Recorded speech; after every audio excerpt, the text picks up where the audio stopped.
Give me 1 second. Okay.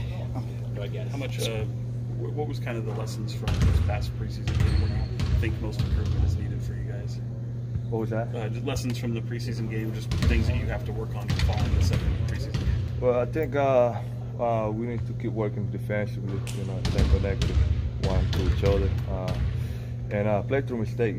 Just come out and help each other and trying to do better. Are you seeing improvements on some of the things you guys have been working on? Of course. I feel like every day we're making the next step, and every day we're communicating to each other. Like I said, trying to help each other. That's the main thing. This preseason is for us to get together, learn, and get ready for the season. For you individually, was it a step in the right direction coming off of the first game? Yes. I mean, like I'm gonna say, like the first game I was out there, just feeling like a kid. That was my first game back after 209 days. So I feel like it was a step forward for me, especially on the defensive side. That's where I feel like the team needs help. So yeah. Chris, it's well documented that you play with Demonis, but are you getting used to playing with the other players around here? Of course, I am. I'm asking questions to everybody on the team, trying to see what I need to bring to the team so I can help offensively and defensively. Chris, what type of feedback have you gotten about your defense? It looked like last game, you really defending on ball, playing with some physicality. Yeah, just be physical. Be up there, try to reflect the ball, tag people, bump people out, just be physical overall. You saw you sitting down on the chair and throwing the ball up, trying to finish up there. What kind of what does that help you with? Just work on touches. Work on touch at different angle of the glass. Chris, a lot has been said about the improve defensively, particularly in that last game. But what positives do you take away? Individually and team-wise, yeah. Individually, just being physical. I got to keep doing that. Being up on the guys and play smart. And as a team, same thing. Just keep playing physical, keep being physical, and so we can run in transition. Yeah. Last one to Brendan here, guys. What's it been like for you to learn the offense, how read and react it is? It's been good. Obviously, it's a new system, new coaching, and new teammates, new offense. But I like it. I'm feeling more comfortable every time I play, so I like it. Cool. Thank you, guys. Thank you. Thanks, Chris.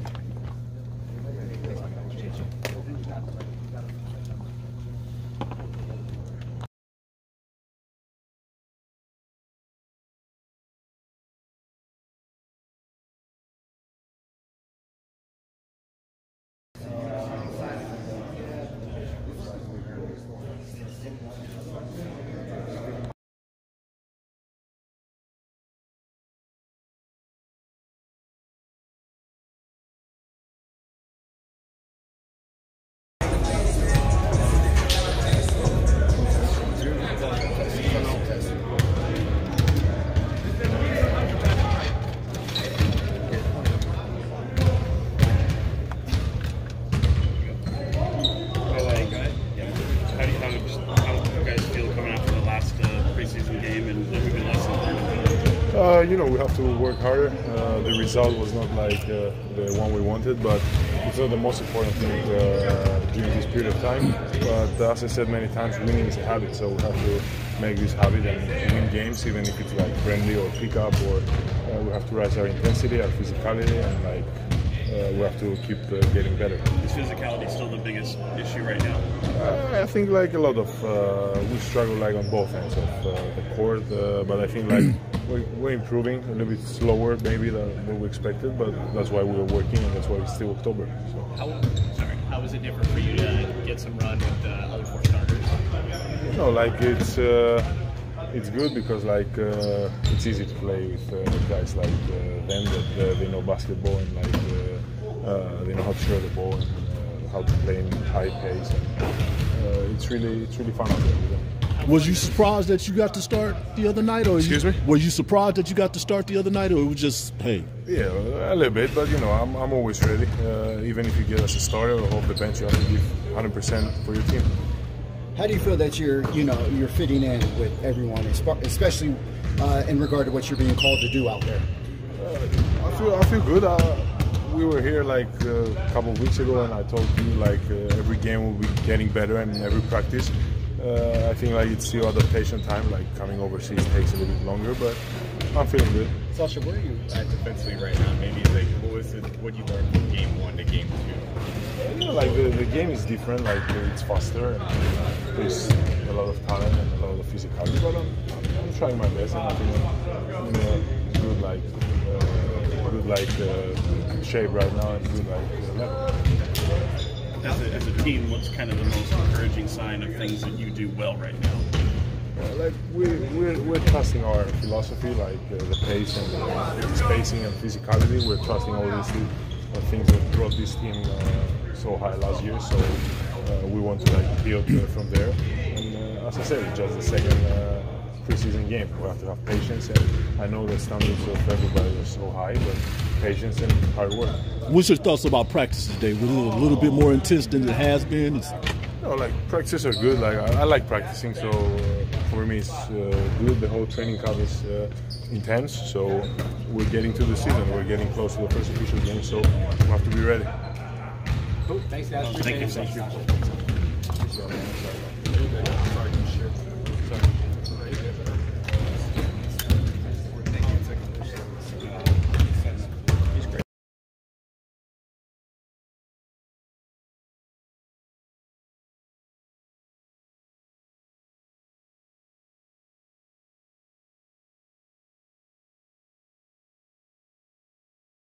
Playing golf? Yeah.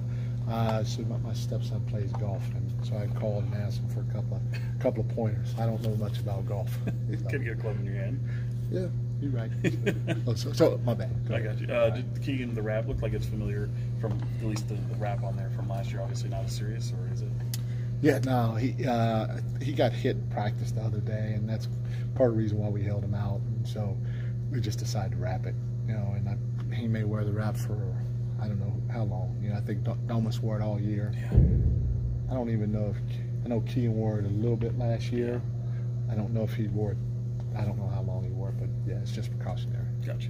Yeah. How do you look at just coming out of the second preseason game where you guys are right now, and what you like, what you don't like? There are a lot of positives, and I'm making it hard for the guys right now because I truly believe that in order to have some long-term success, everybody from myself to the rest of the staff, and specifically the players, they have to be put in uncomfortable positions and try to figure it out.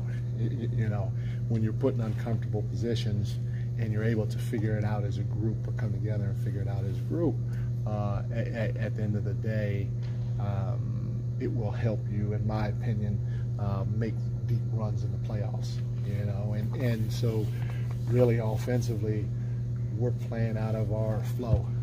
We got two things in offensively that we're playing a lot out of, and now as we go along, we may add some stuff. But the reality of it is, we were an offensive team last year, and we scored a lot of points. And right now, we changed a few things offensively. Guys got to figure out how to continue spacing the floor, how to continue playing with pace, getting off the ball on time, reversing the ball and touching the paint, our core staples of what we talk about offensively. They got to figure out how to do that with the limited amount of stuff that we have in.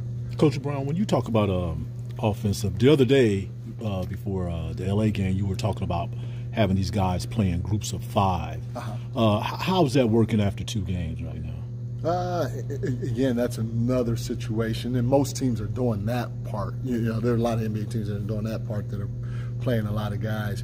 But when you play groups of 5, that's a little different than what you do during the regular season. Usually, I explained this a little bit. Usually, your second unit is really not a second unit, because you usually mix a starter or 2 with those guys. And I'm kind of wholesale subbing as quickly as I can, getting 5 new guys out there at a time because I want to give everybody a run. I also want to put guys in situations where they may be, their role may be different because they're with these 4 guys, as opposed if a starter's out there, you know. And so again, it's part of it is trying to get as many guys as I can meaningful minutes, and then another part of it is again trying to put guys in uncomfortable situations or different situations and see if we can have some success or find success from it. In watching the film back, how did you see Duarte make an impact defensively? I thought he was really, really, really good on the ball in the pick and roll game. You know, one of the things that we emphasize here when we're defending the pick and roll, which we weren't good in last year, we were 30th in the league. Out of 30 teams, by the way. But when you're on the ball and you hear the command, whatever the command may be, you got to send the ball towards the screen, but you also got to do it with a 1-2 into the ball, so that it has to be with a physical presence. And I thought he and Fox, Davion too, I thought those 3 were really, really, really good with that at a high level. I also thought he was good. They tried to run a couple of DHOs with hot players, and in that situation, during dribble handoff, again, you got to get to the body. You got to go over the screen, go over the DHO, try to blow it up with your hand. He was good with that. They tried to post him up one time in transition. I think it might have been Christian Wood, maybe. I don't know who the big was, but he stood him up, and then he fought to get in front to white him at the right time, and he came up with the steal, you know. And you know, you just watch his effort, how hard he's playing, even when it comes to chasing guys off of pen downs. And so I thought his defensive effort and play was at a high level in that last game. Do any of these next 3 tests for you guys before the season starts, do you try to make it more, I guess, what you would see in a typical season game? A little bit. You know, I know for sure this game will probably play the same. You know, probably just play the same way. We may add 1 or 2 things offensively. We may try to mix things up a little bit more, you know. But as we continue to get closer to the regular season, we will try to get most of our stuff in and then try to get our guys real minutes and try to get the rotation down as close to what it may be come opening night. I know you've said your 2 to 4 are pretty flexible, but is there a difference in your mind with Sasha playing the 3 versus the 4? No. The only difference is the way we play. The only difference is for any of our guys when it comes to the 2 guard, the small forward, and the power forward is who we feel that person can match up with on the opposing team, you know. Because if we have, for instance, I don't know, Keon at the 2 guard, well, we may feel that Keon matches better with the point guard. Or if we're really, really small, maybe Keon matches better with the power forward, you know, or like if Slauson or if Keegan was our 2 guard, you know, and Sasha's is our 3. Well, Keegan may match better with the small forward and a guy like Durant, and Sasha may match better with the 2 guard if he's not, you know. So that's all it is basically with our 2, 3, and 4. They all play the same offensively, but defensively it's a matchup thing. Now, I will say we have some actions where we would prefer for certain guys to be more involved in these certain actions than others, and that's part of why we're just running our equal opportunity and stuff right now. We're seeing A, who can handle certain things or certain positions within it, and then B, I got to understand, okay, hey, if I'm running an action with this guy and it's not this guy's strength to pop back and possibly play pick and roll, but when I run the action, I cut and I put pressure on the rim. Then what I gotta do is, if I put pressure on the rim and that guy pops back on that particular play, then I need to go to him and I need to say, okay, hey, next time I come set this split action, you curl me, you go to the rim, I'm gonna pop back. So now I can play the 2-man game with the big. Does that make sense? So little things like that we're trying to get these guys to read, so it becomes second-hand nature and it happens right away. With Sasha, obviously, it's going to be a bit of adjustment as we talked about. I'm just curious maybe what you saw from game 1 to 2 with him defensively. It's pretty good. You know, he's got to know the league. Like there were a couple of times, and you know, there are a lot of little things that we're looking at that not the public doesn't really see. But, we have guys that are labeled hot and not hot. And the guys that are hot, that means, we got to get them off the line. We can't allow them to shoot a catch and shoot three. They got to at least dribble, sidestep three. And if they do, we contest, but we stay in the play and we try to rear view contest as best we can. So they got to either do that or they got to drive the basketball, and then we got to trail behind and have our defense come across and trap the box. And there were a couple of times in Alaska in our second game that he ran the non-hot guys off the line. He busting us behind and trying to get them off the line. And so now that if a guy is non-hot, now he's driving, we got to bring help, and now there's probably a hot guy that he's kicking to, So it's a chain reaction that happens, and that area as he continues to get a feel for the league and how fast and athletic everybody is, he'll get better because he's a very, very intelligent guy. And then he's just got to keep continuing to work on his physicality throughout the course of the game. Sasha said he was a little surprised that he started. Obviously, he was ready. Sure. What went into that decision to insert him into the starting lineup? A lot of things. First of all, it's a preseason game, and so in the preseason you take a look at a lot of different things.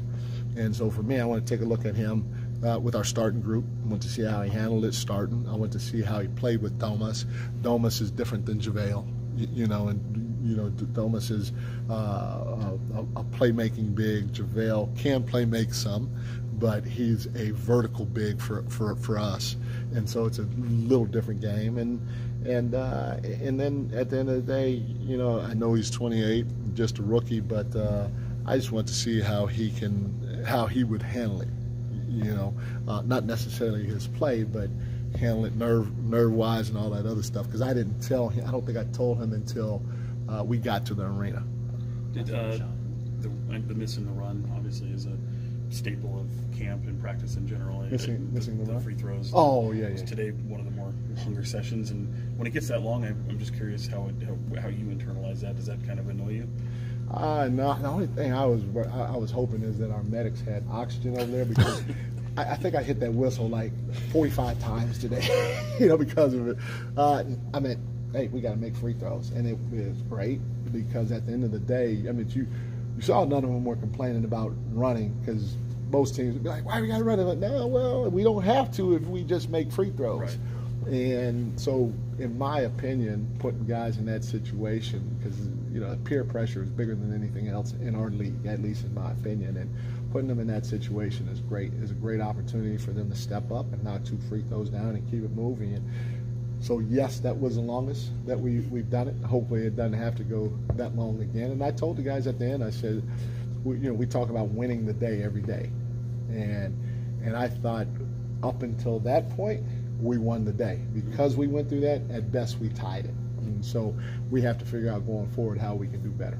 Cool. Thank you, guys. Thank you, sir. Thanks, Coach. Appreciate y'all. All righty. Yep, you got it.